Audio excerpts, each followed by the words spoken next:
दोस्तों, आज के समय में आप और हम में से कई लोग स्टॉक मार्केट में इन्वेस्ट करते हैं। हमें स्टॉक मार्केट में शेयर खरीदने और बेचने के लिए एक डीमैट अकाउंट की आवश्यकता होती है, जो कि स्टॉक ब्रोकर के द्वारा उपलब्ध करवाया जाता है। आपने कभी ऐसा सोचा है आपके खरीदे हुए शेयर्स या पैसों का क्या होगा अगर आपका स्टॉक ब्रोकर भाग जाए या बंद या दिवालिया हो जाए? चाहे आपका डीमैट अकाउंट आप स्टॉक्स, जीरोधा, एंजल ब्रोकिंग या किसी अन्य ब्रोकर के साथ में हो, आपको इस सवाल का उत्तर पता होना चाहिए, जिससे कि आपको बाद में कोई परेशानी का सामना नहीं करना पड़े। नमस्कार दोस्तों, स्वागत है आपका पूंजी गाइड यूट्यूब चैनल पर। दोस्तों, फाइनेंस रिलेटेड वीडियोस प्राप्त करने के लिए आप इस चैनल को सब्सक्राइब जरूर करें। किसी भी स्टॉक ब्रोकर को अपना बिजनेस स्टार्ट करने से पहले सेबी से रजिस्ट्रेशन लेना अनिवार्य होता है। सेबी यानी कि securities and exchange board of India. SEBI का कार्य इन शेयर ब्रोकर्स के ऊपर नियंत्रण रखना होता है। साथ ही इनके अकाउंट्स की ऑडिट का कार्य भी सेबी के द्वारा किया जाता है। इस प्रकार सेबी स्टॉक ब्रोकर और म्यूचुअल फंड्स के मामले में रेगुलेटर की भूमिका अदा करता है। मार्केट रेगुलेटर होने के कारण सेबी ने निवेशकों के हितों की रक्षा के लिए कड़े नियम बनाए हैं। साथ ही अगर निवेशकों के साथ कुछ गलत होता है तो उससे संबंधित कुछ रूल भी सेबी के द्वारा बनाए गए हैं। अगर आपके स्टॉक ब्रोकर ने अचानक से अपना बिजनेस बंद कर दिया है या आपका स्टॉक ब्रोकर बैंकरप्ट हो गया है, तो यहाँ पर आप मेनली दो तरीके से अफेक्ट हो सकते हैं। पहला ट्रेडिंग बैलेंस, दूसरा आपके डीमैट अकाउंट में पड़े शेयर्स। सबसे पहले बात करते हैं ट्रेडिंग बैलेंस की। ट्रेडिंग बैलेंस यानी कि आपके ट्रेडिंग अकाउंट में पड़ा हुआ पैसा। एक इन्वेस्टर के तौर पर आप अपने डीमैट अकाउंट में शेयर खरीदने के लिए पैसा डालते हैं। कुछ निवेशक ऐसे होते हैं जो ट्रेडिंग अकाउंट में ज़्यादा पैसे रखते हैं और कुछ समझदार निवेशक अपनी ज़रूरत के हिसाब से पैसा डालते हैं और अनचाहे पैसे वापस निकाल लेते हैं।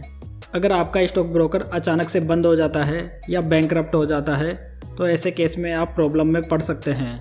लेकिन सेबी ने यहाँ पर निवेशकों की हितों की रक्षा के लिए इन्वेस्टर प्रोटेक्शन फंड बनाया है। अगर आपके साथ में कोई ऐसा हादसा होता है तो आप इन्वेस्टर प्रोटेक्शन फंड में ऑनलाइन या ऑफलाइन अपने पैसे प्राप्त करने के लिए अप्लाई कर सकते हैं। अगर आपके साथ में कुछ ऐसा इंसिडेंट होता है और आप इन्वेस्टर प्रोटेक्शन फंड में तुरंत अप्लाई कर देते हैं तो आपको तुरंत आवेदन करने पर 15 लाख रुपए तक का क्लेम मिल सकता है। सेकंड, अगर आप अपनी एप्लीकेशन 3 वर्ष के भीतर करते हैं तो ये क्लेम अथॉरिटीज़ पर डिपेंड करता है कि आपको कितना क्लेम देना है, आपका क्लेम पास करना है या रिजेक्ट करना है। इन दोनों के अतिरिक्त अगर आप इंसिडेंट होने के 3 वर्ष के बाद में अप्लाई करते हैं तो आपको कोई भी क्लेम प्राप्त नहीं होगा। यानी कि अगर आपके डीमैट अकाउंट में कुछ पैसे पड़े थे तो उसका कोई भी क्लेम आपको प्राप्त नहीं होगा। दोस्तों, अगर आप इन्वेस्टर प्रोटेक्शन फंड में ऑफलाइन अप्लाई करना चाहते हैं तो आपको सभी डॉक्यूमेंट्स एप्लीकेशन फॉर्म के साथ में नज़दीकी एनएससी ऑफिस में जमा करवाने होते हैं। अगर आप में से किसी के साथ ऐसा होता है तो आपको बिना किसी देरी के इन्वेस्टर प्रोटेक्शन फंड में अप्लाई कर देना चाहिए, जिससे कि आपको क्लेम मिलने में आसानी रहे।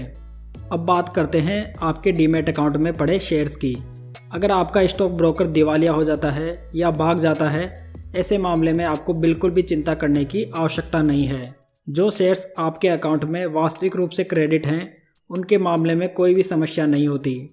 लेकिन अगर आज आपने कुछ शेयर खरीदे हैं और कल से ब्रोकर बंद हो गया है, ऐसी स्थिति में T+2 सेटलमेंट के कारण शेयर आपके अकाउंट में वास्तविक रूप से क्रेडिट नहीं होंगे। ऐसे में आपके शेयर खतरे में पड़ सकते हैं। लेकिन जो शेयर आपके डीमैट अकाउंट में पहले से क्रेडिट हैं, उनको आपको निकलवाने में कोई भी समस्या नहीं होगी। स्टॉक खरीदने में आपका स्टॉक ब्रोकर एक जरिया मात्र होता है। स्टॉक ब्रोकर इन्वेस्टर और स्टॉक एक्सचेंज के मध्य एक मध्यस्थ की तरह कार्य करता है। आप जब भी शेयर्स खरीदते हो तो ये शेयर्स स्टॉक ब्रोकर के खाते में ना होकर NSDL या CDSL में जमा होते हैं। ये डिपॉजिटरीज कहलाते हैं।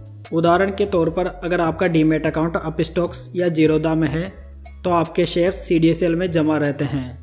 ये स्टॉक ब्रोकर्स इन डिपॉजिटरीज यानी कि NSDL और CDSL के एजेंट की तरह कार्य करते हैं। अगर आपका स्टॉक ब्रोकर अचानक से बंद हो जाता है तो आपको अपने शेयर्स प्राप्त करने के लिए CDSL या NSDL जैसा भी हो, उसमें एक एप्लीकेशन करनी होती है। इसमें आप अपने शेयर्स अपने नए डीमैट अकाउंट में ट्रांसफ़र कर सकते हैं। इसके लिए आपको DIS स्लिप भर के देनी होती है। अगर आप चाहें तो अपने सभी शेयर्स और एसेट को बेचकर पैसा भी ले सकते हैं। यहाँ पर आपके पास में दोनों विकल्प मौजूद रहते हैं। दोस्तों, अब बात करते हैं स्टॉक ब्रोकर्स के संबंध में क्या बातें ध्यान रखें। आपको अपने डीमैट अकाउंट खुलवाने से पूर्व और डीमैट अकाउंट खुलवाने के बाद में कुछ आवश्यक बातें ध्यान में रखनी होती है, जिससे आगे चलकर आपको कोई असुविधा या परेशानी का सामना ना करना पड़े। अगर आप इन बातों को ध्यान में रखेंगे तो आपको इन परेशानियों का सामना नहीं करना पड़ेगा। सबसे पहला पॉइंट है रेपुटेड ब्रोकर का चुनाव करें। बतौर निवेशक आपको कभी भी ऐसे ब्रोकर के साथ में नहीं जाना चाहिए जो मार्केट में रेपुटेड नहीं है। आपको मार्केट में कई छोटे स्टॉक ब्रोकर्स मिल जाएंगे जिनका बैंकरप्ट होने का चांस सबसे ज़्यादा होता है। इनका कस्टमर बेस कम होने के कारण इनका दिवालिया होना या बिजनेस को बंद करने का खतरा सबसे ज़्यादा रहता है। आप अपस्टॉक्स या जीरोधा के साथ में अपना डीमैट अकाउंट खुलवा सकते हैं। इसका लिंक मैंने डिस्क्रिप्शन में दिया है, वहाँ से आप इसे चेकआउट कर सकते हैं।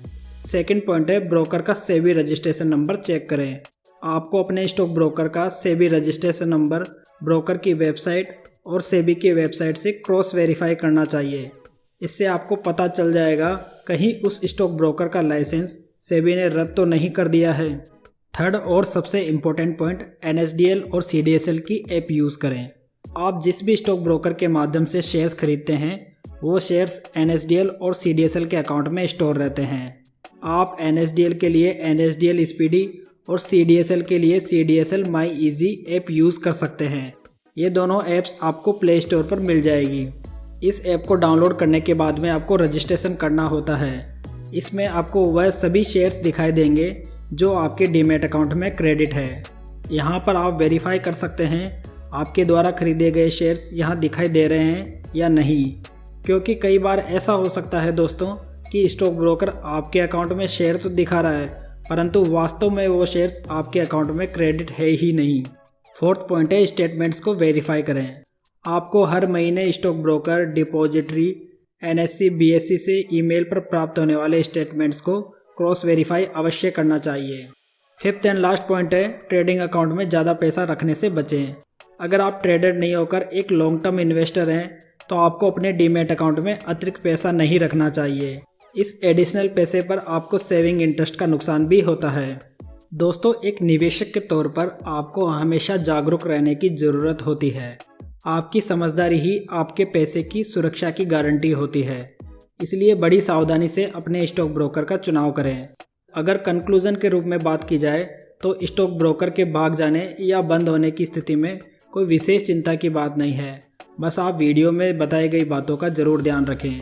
दोस्तों, उम्मीद करता हूँ कि ये इन्फॉर्मेशन आपको अच्छी लगी होगी। दोस्तों, वीडियो पसंद आए हो तो प्लीज़ वीडियो को लाइक, कमेंट, शेयर करें और चैनल को सब्सक्राइब करना ना भूलें। तो चलिए दोस्तों, फिर मिलते हैं एक नई वीडियो के साथ।